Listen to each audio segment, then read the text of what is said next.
When creating a request in the Apipheny add-on, you can customize how it functions by toggling certain options. There are currently 3 options you can choose from: Append Mode, Include Date, and Trim Sheet.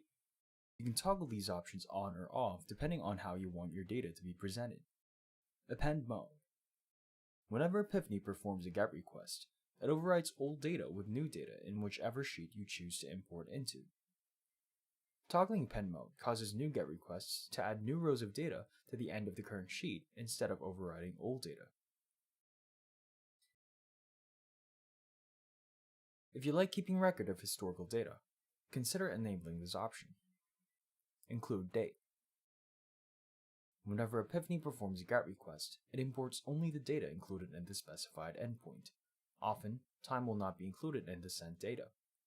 Toggling Include Date causes Apipheny to insert an extra column of dates at the beginning of the sheet so you can tell when each request was performed. If you deal with time-sensitive data, such as stock or cryptocurrency prices, consider enabling this option. Trim Sheet. When working in Google Sheets, your sheet may contain blank columns and rows. Toggling the Trim Sheet option in your API request cleans up your workspace by removing these blank cells. If you experience reference errors while this option is enabled, consider turning it off.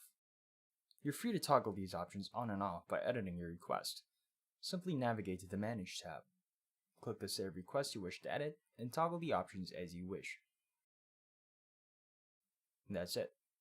Let us know in the comments below if you have any questions, and we'll see you next time.